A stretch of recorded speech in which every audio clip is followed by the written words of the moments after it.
estamos diciendo al hombre, nosotros tenemos un hombre mirando al sudeste que participa acá con nosotros en el programa, que es el doctor Sinek. Esto para que lo sepan, este es como un apodo interno que le tenemos, porque él cada tanto necesita abstraerse. No sé si nosotros lo irritamos por naturaleza, pero cada tanto está como ¡tuc! Que se escapó. Bueno, tenemos consultorio virtual, nos llegan nuestras consultas. Andreita, te escuchamos. Sí, bueno, hoy, Dolores, vamos a contestarle a Roxana, que está medicada con 2 tipos de sustitución hormonal, una con la de la tiroides y otras con estrógenos por un tema ginecológico, y nos pregunta respecto a si puede tomarlas juntas o cómo tomarlas y si tiene alguna contraindicación. En realidad, la más exquisita, como para ver de cumplir, algunas cosas, es la hormona tiroidea, ¿sí? Es la primera que en realidad hay que tomar en el día. Vamos a recordar que hay que tomarla en ayuna, uno se levanta, la toma y tiene que estar alejada preferentemente de cualquier otra medicación y sobre todo de todo lo que es fibras solubles. No hay que tomar en el desayuno todo lo que es salvado, fibras, granos, cereales y demás. Sí, toda la fibra que proviene del jugo, por ejemplo, de cualquier fruta, respecto a eso no hay ningún tipo de problema. Y si después la otra hormona, en este caso que tenés indicada, podés tomarla después del desayuno a media mañana un poco alejada. Simplemente eso. Bueno, hablamos de enfermedades de invierno, hablamos de enfermedades obviamente respiratorias, y cuándo tomar la decisión, obviamente con indicación del médico, de utilizar técnicas kinésicas que nos pueden ayudar enormemente a que una bronquiolitis, por ejemplo, o inclusive una neumonitis, se desarrolle mejor. Consultamos al licenciado Eduardo Salá, que es licenciado en kinesiología, especialista en fisiatría cardiorrespiratoria de la Fundación Favaloro, y él nos cuenta de cómo son estas técnicas y también hace referencia, muy pero muy importante, a los nebulizadores y a los vaporizadores. ¿Cuándo usarlos y en qué circunstancias? Bueno, una correcta nebulización se va a hacer con el paciente, que en este caso es un paciente pediátrico, sentado en lo posible o semisentado en el bebecito, en la cama, por ejemplo. Y tenemos una amplia gama de artilugios tecnológicos para brindar una correcta nebulización, de las cuales popularmente se está utilizando mucho el nebulizador ultrasónico, nebulizador que realmente desde la sociedad médica lo contraindicamos por todos los efectos nocivos que produce, pero bueno, a la venta parece ser que tiene más propaganda. El nebulizador a utilizar es el viejo nebulizador que utilizaban nuestras abuelas, el nebulizador a pistón, que también está lógicamente en el mercado, que sale mucho más barato que el ultrasónico. No hace el ruido que hacían los viejos nebulizadores, son mucho más silenciosos, y se tiene que acompañar con el micronebulizador para que esta medicación entre en la vía respiratoria. Es importante coadyuvar el tratamiento médico, acomodarlo, acompañarlo, con una serie de medidas de uso tradicional, que son los famosos vaporizadores, que se pueden comprar tranquilamente en el mercado y ya quedan en la familia y van a quedar para el resto de las generaciones porque no se rompen mucho. El tratamiento pasa por la humidificación de la vía respiratoria, continuar muy de cerca la hidratación del bebé, que poco puede comer y poco puede tomar porque tiene las narinas tapadas y no se pega al pecho materno y a la mamadera la rechaza, entonces se deshidrata de manera brusca, y posteriormente la aplicación de las técnicas kinésicas manuales. Las viejas percusiones ya prácticamente, los golpecitos comúnmente conocidos, ya prácticamente no se aplican más. Lo que sí se aplican son las maniobras de vibración y de compresión torácica. Justamente abrazando el tórax del chiquito, colocándolo en el regazo, en la falda del profesional, cabecita para abajo, en diferentes posiciones laterales, y movilizando entonces el tórax, se empieza a acompañar el moco a la zona, digamos, irritativa de la vía respiratoria, que es el centro de oxígeno. El moco, cuando llega allí, empujado por nuestras manos, entonces es fácilmente tosido, inmovilizado y sacado, evacuado de la vía respiratoria, que realmente es donde se produce la obstrucción de la misma. Entonces tenemos que sacarlo de allí. Para eso utilizamos las maniobras de compresión, descompresión y los drenajes posturales, que son las lateralizaciones que el cuerpo del bebé va a recibir durante el tratamiento. Bueno, datos muy interesantes que nos ofreció el licenciado recién. El tema de los nebulizadores a pistón y los nebulizadores ultrasónicos. Hoy están de moda los ultrasónicos porque aparentemente hacen menos ruido, asustan menos a los chicos, pero la prueba es que no sirven, porque la medicación no la levantan. No sirven.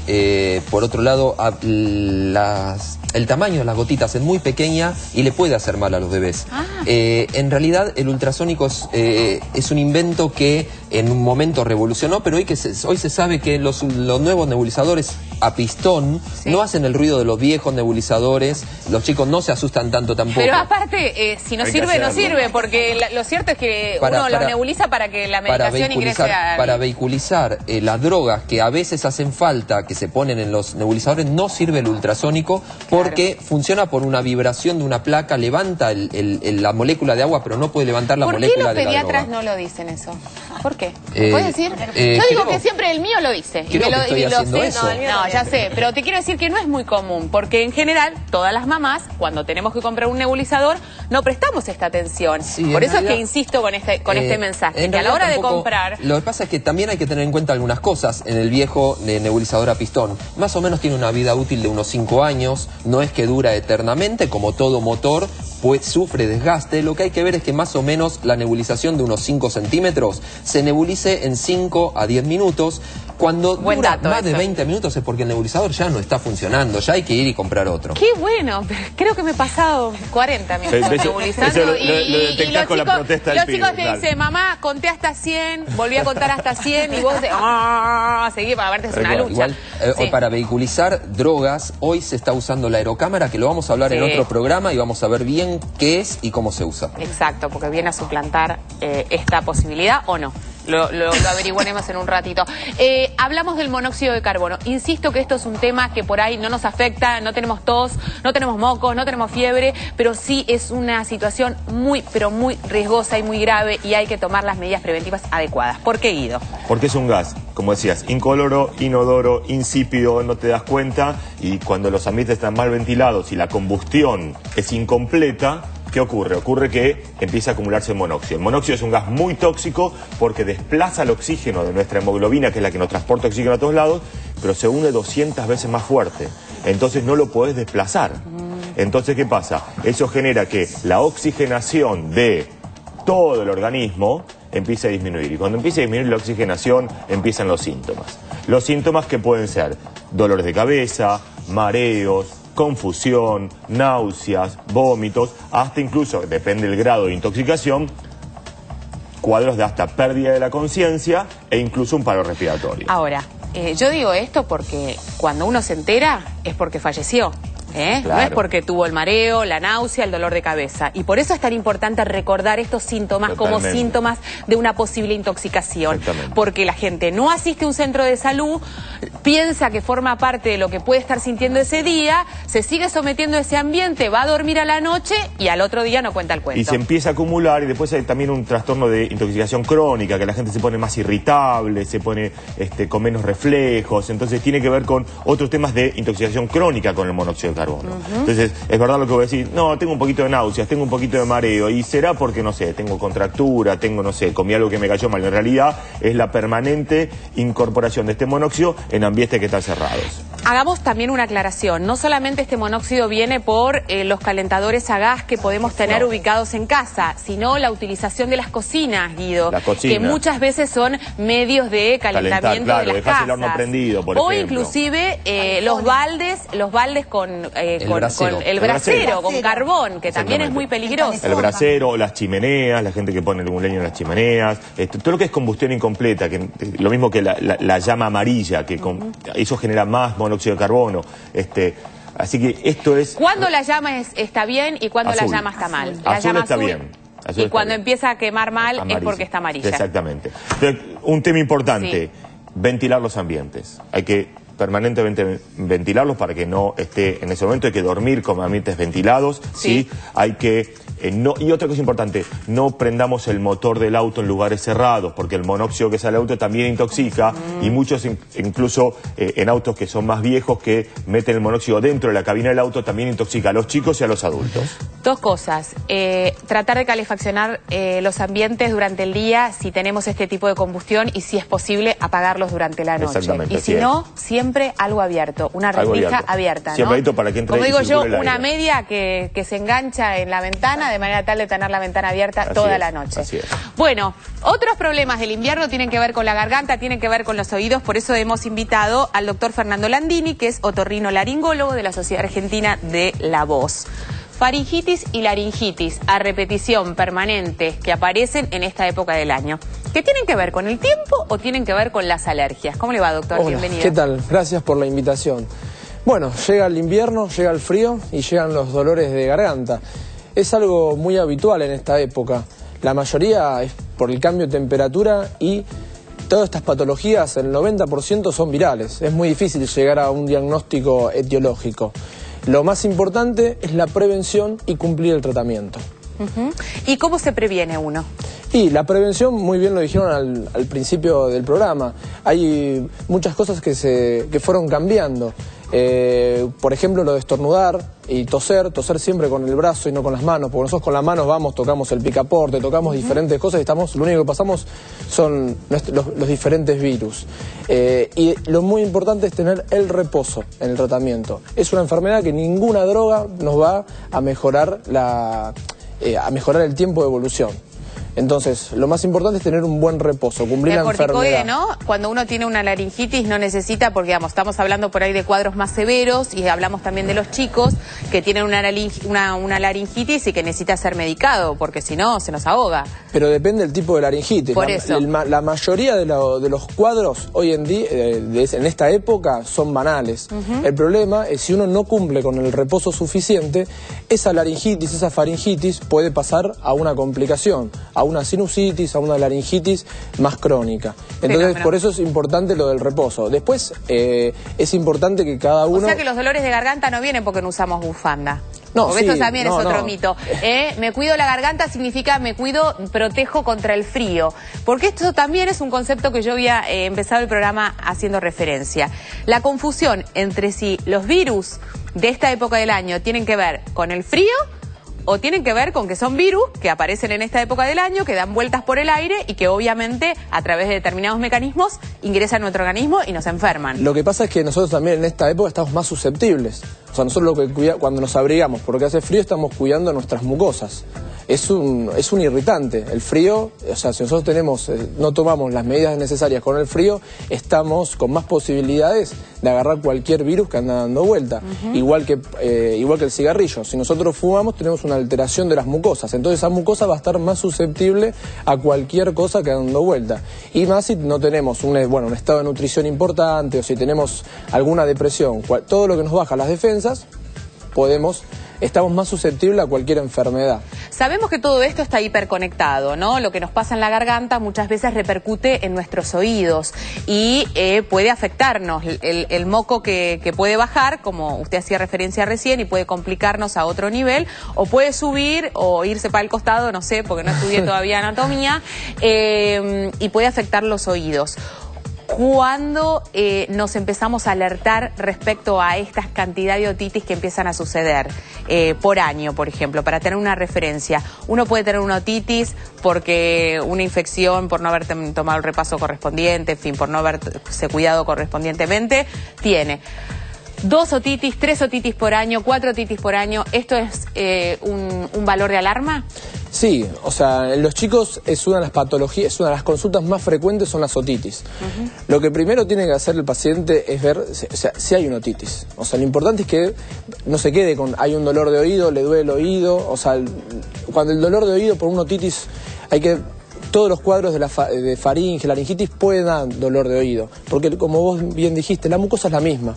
Una molestia, una faringitis, un resfrío, una gripe puede dar una molestia en el oído, pero hay que diferenciarlo de una otitis con otorrea. Por eso es importante que a cada cuadro que tenga el paciente no se automedique y que vaya a su médico de confianza.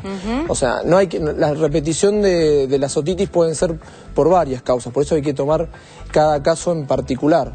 Hay una tendencia a la automedicación en este tipo de cuadros, cuando hablamos de los dolores de garganta, dolores de cabeza, una leve fiebre, todos nos automedicamos y decimos tenemos gripe y por ende agarramos la medicación que está a nuestro alcance y que nos puede hacer pasar un mejor día y lamentablemente no acudimos al médico como deberíamos. Exacto, encima nosotros no vamos a hacer nada contra el virus, todos los antivirales por ahora no salió ninguno que sirva para curar una gripe, no creo que tampoco salga. Lo único que estamos haciendo es apagando el cuadro. Lo único que podemos llegar a hacer es más adelante tener una complicación. Por eso lo más importante en estas patologías es el reposo y ver al médico de confianza. ¿Para qué? Para ver que le dé el alta y los días de reposo, para que no haya ninguna complicación. Bueno, los días de reposo me siento mejor, me levanto, tengo que esperar, ¿cómo es? Los cuadros de estas enfermedades, el promedio son 7 días, un poquito menos. Lo importante es también que no haya fiebre. O sea, cuando hay un poco de fiebre, el paciente tiene que estar en reposo. Uno se toma un ibuprofeno, un paracetamol, la fiebre baja, se siente un poco mejor y sale. Ahora, no sé, por lo menos yo nunca me enseñaron esto, no sé si equivocadamente. Si no tengo fiebre, voy a trabajar. Y voy a trabajar y y en este trabajo con fiebre también, ¿no? Hemos estado acá con 40 y digamos con una sonrisa, pero no quiero decir que sea el ejemplo, no es el ejemplo, claramente. Pero ahora, ¿la fiebre qué es? ¿Porque te sentís mejor o porque te tomaste 3 o 4 ibuprofenos? No, me refiero a un cuadro de gripal, sin fiebre. Usted me está diciendo que un cuadro gripal, sin fiebre, léase dolor de garganta, dolor de cabeza, ¿me tengo que quedar 7 días en cama? No, 7 días en cama, no. Digo, para que no haya confusiones, porque...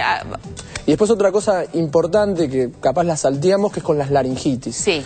Las laringitis es algo muy frecuente, hoy en día son mucho más frecuentes porque cambió mucho en estas décadas los trabajos. Antes había mucha gente que hacía trabajo de fuerza, hoy la mayoría de la gente trabaja con su voz. Sí. O sea, las laringitis no son banales, una laringitis banal dura 3, 4, 5 días. Sí. Estar un mes difónico no es algo normal. Tomá un tecito, hacete una nebulización.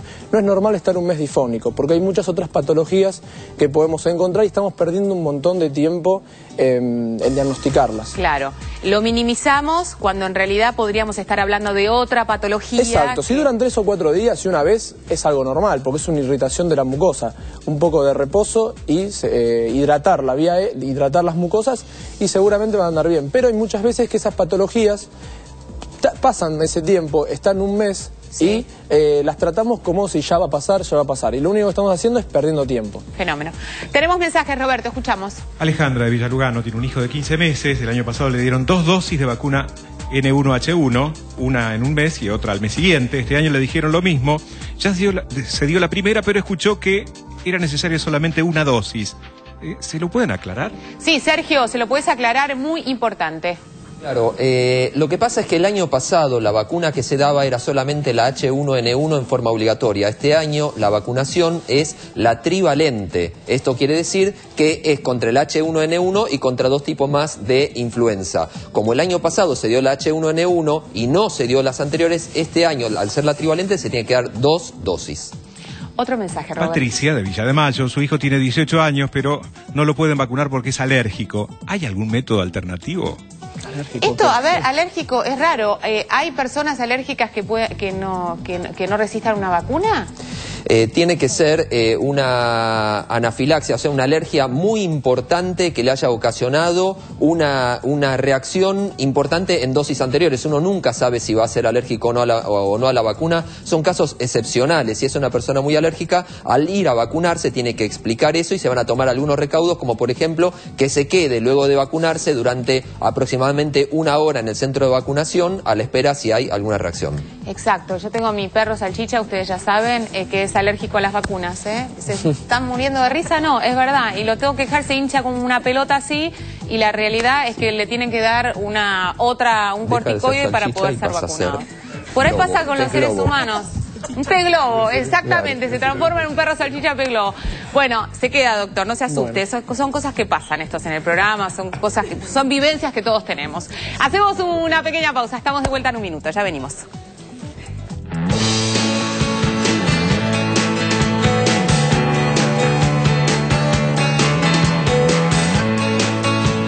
Yo dono.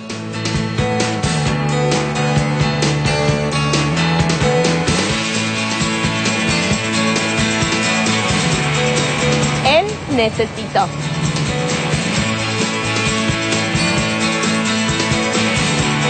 Nosotros donamos.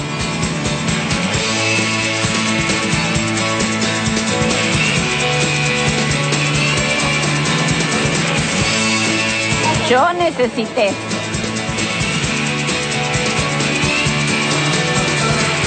Yo dono.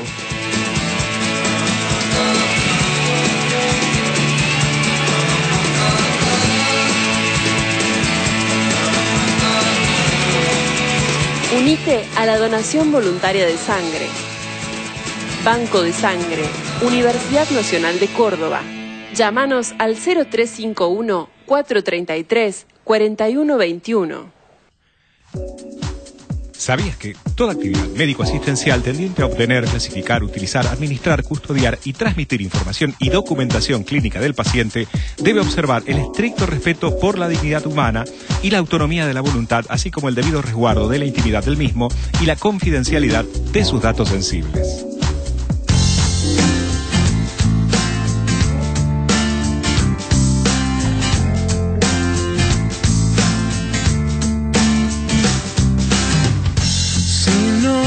Eso